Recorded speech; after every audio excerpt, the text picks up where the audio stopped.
Hey guys, welcome back to my channel. Welcome to this FaceTime call, as I like these videos to feel like lately. I just want it to feel like we are, friend to friend, agent to agent, having a conversation about our business over FaceTime. I just got off a Zoom call with an agent in another state, and she is joining us at Real Broker. That's what that call was about. By the way, if you're considering joining Real Broker, if you have questions about it, if you just want to chat about it to see if it might be a good fit for you or not, shoot me an email. I would love to get a Zoom call with you on the schedule as well. But that is not what this video is about today.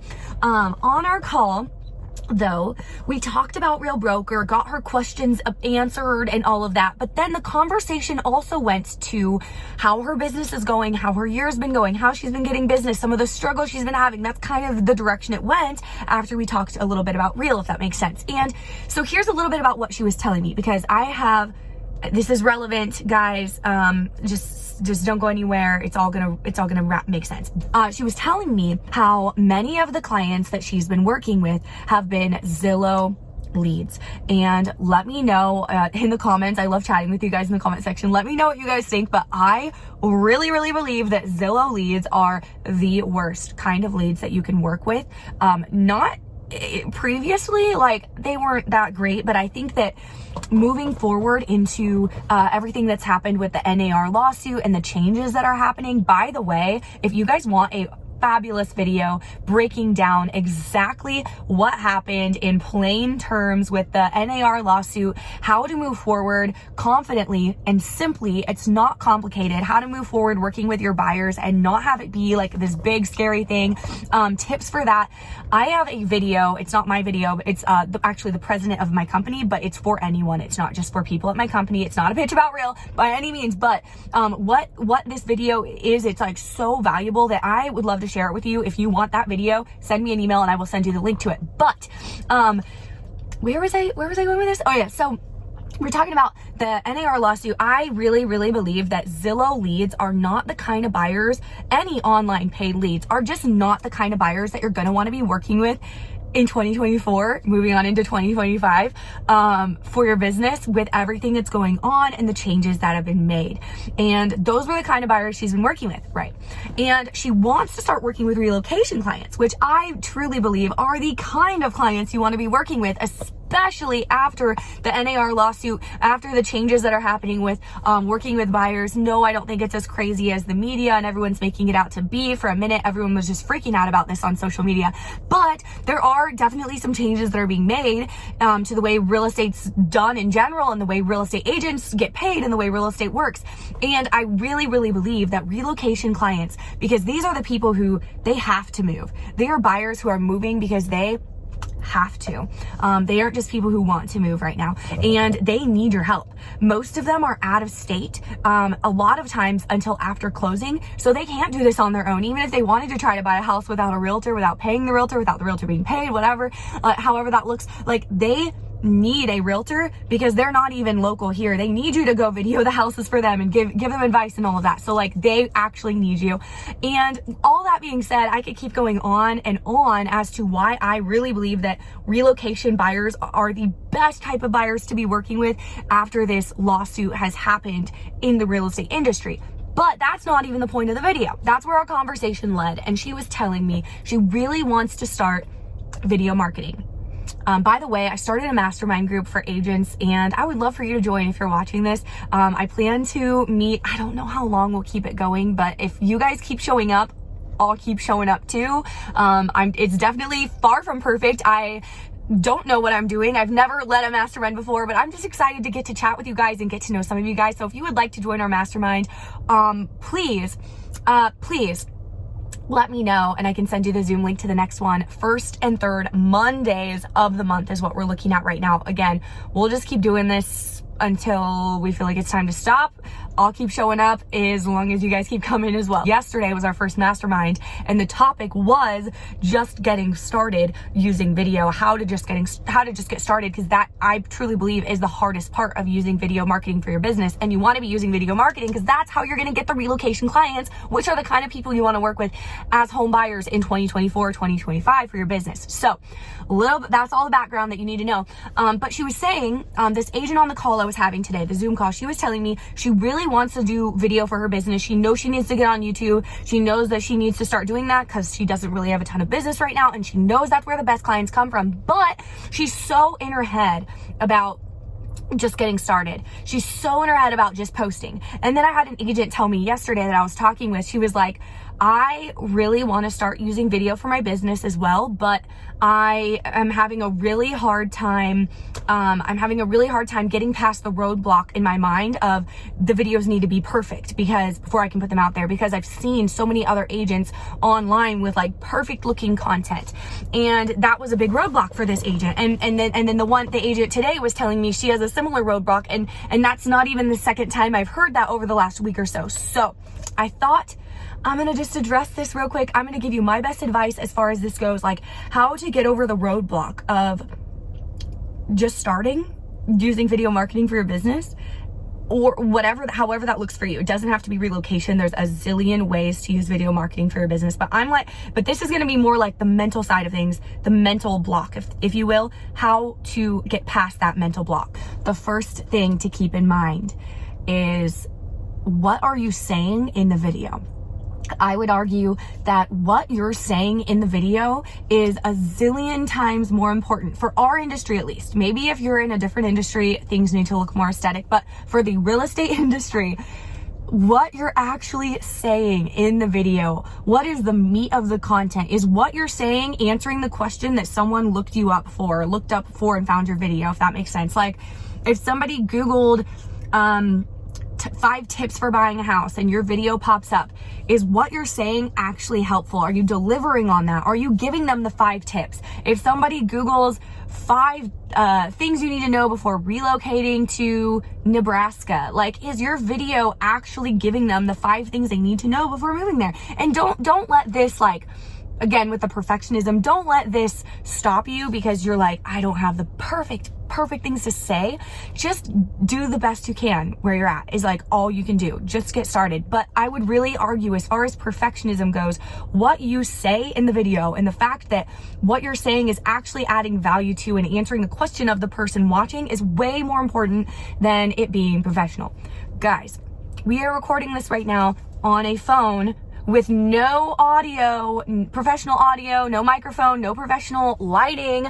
And I've said this before, but I have spent years in my business when I was a new agent making videos that were extremely professional, like best quality camera you could buy, like professional lighting, professional audio, professional, beautiful aesthetic background, looked great, professional clothing, like scripted.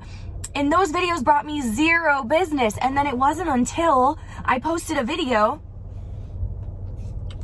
then when I posted a video that I made on my iPhone without all the professional stuff, not wearing professional clothes, not scripted, not sounding professional, just talking how I talk, leaving in the ums and the likes and the things that make me human, those exact videos have brought me $1 million transactions. So don't let the perfectionism stop you. I know for sure that I have made a lot more money from video marketing for my real estate business from my imperfect videos than somebody who maybe puts out 2 videos and they're perfect, but they can't continue on because the quality is just too good to continue to do it on a consistent basis, if that makes sense. I'm not saying that you can't, like, if you're someone, if you've watched my videos for a minute and you know me, you probably feel like you know me a little bit, you know, I'm not someone who really cares about aesthetic. I'm not very good or gifted at making things look aesthetic, and I don't really care. But if you're somebody who is gifted in that area and cares about things looking nice and likes things to look nice, I'm not saying you can't make your videos look good. Like, I'm not saying your videos have to suck to get clients, but you can do your best and have your videos look pleasing to the eye. Just do not get caught up with, don't get caught up with them not being perfect, because at the end of the day, you're in the business of selling houses. You're not in the business of being a professional videographer. Like, you're here to give real estate advice. So remember what your job is. The next thing to remember that I think can help with this mental mind block is really big, is remember who your audience is. Remember who the videos are for. And what I mean by that is, you're not putting these videos out there online for everyone you know and your friends and family to see. Yeah, maybe they'll come across them. They might not understand what you're doing because they're not in your business or whatever, but that's not who the videos are for. Your videos are specifically for people who are relocating to our area, if that's your niche, or who are buying or selling or whatever. So with all that being said, the only people, like say you have a YouTube channel like I do that's for people relocating to Oregon, the only people that really have to see those videos are people who are relocating to Oregon and buying a house and are my potential clients. I'm not going out there and like sharing those videos with people I know. You don't have to do that. So if that, maybe that can take off a little pressure. Like nobody you know is probably going to see these videos. They're for your target audience. They're for your customers, your future customers. So you don't have to worry about like, oh, what if people I know see them and they're not perfect? Maybe they will see them, but whatever. But like my whole point is, if somebody doesn't like your video, if they come across it and they're like, oh, that's not perfect, I'm not working with her, then it doesn't matter because you're never going to see them. You don't know them. You literally won't even know. And if they do come across it and they like it and they vibe with you or whatever, then they'll reach out to you and you'll make lots of money. So there's really no way to lose here. I also would argue that your unprofessional videos, and by unprofessional, I just mean like not perfectly produced social media real estate content that you're making for your business, is going to bring more business. I actually believe that. There is an agent in my market who puts out photos that are, if you looked at the Instagram feed, it is not aesthetic at all.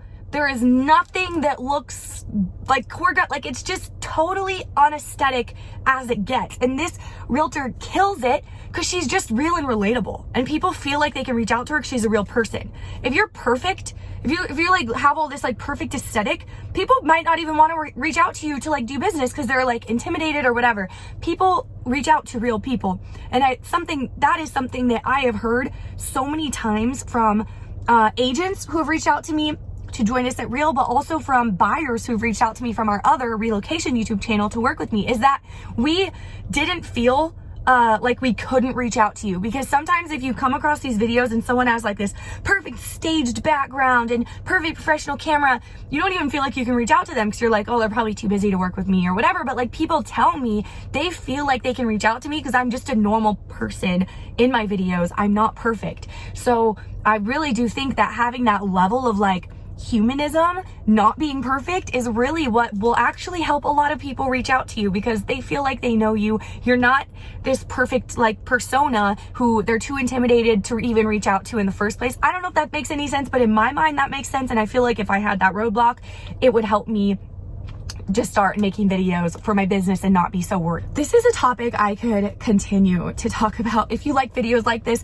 hit the thumbs up button. If you want more videos like this of like mindset stuff, hit the thumbs up button. If you don't like this video, hit the thumbs down button. You can do that too. But the last thing I'll say is, how do I say this? It makes sense in my brain, but then I don't really know how to get the words out. Unattach yourself from your content. Like your content is not you. You don't have to be like, oh, my content needs to be all perfect and aesthetic because when people see it, that's me. Like your content isn't you. Unattach yourself. This is for your business. Honestly, just start where you're at. I was just tuning into a mastermind call at Real Broker. It was a social media mastermind that happens every week with agents at my brokerage, which is really awesome. And they were talking about how they were sharing examples of different agents who use marketing, video marketing at a really high level, get tons of business from it. They were sharing like how they started versus where they're at now. And one of the things that one of the agents said was, to be honest, yes, when you start, you're going to have some not so great videos. You're going to look back at them and you probably will cringe.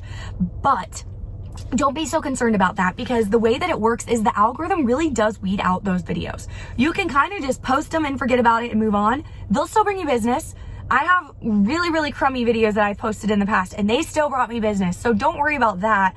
But like if you just post them, improve as you go, keep going. A couple years down the road, probably not even that long, maybe 6 months of doing this consistently down the road, those videos are not going to be pushed out by the algorithm. The ones that are going to be pushed out are your best videos, your better videos, the ones that were improved. So if someone goes to your page, they're going to see your popular videos. They won't even look at those old ones that only have 10 views. They're going to see the ones that have improved. So that makes sense. So the sooner you just get started making crappy content for your business, the sooner you can eventually get to the point where you're making not crappy content for your business. So anywho, that's all I have to say about that topic.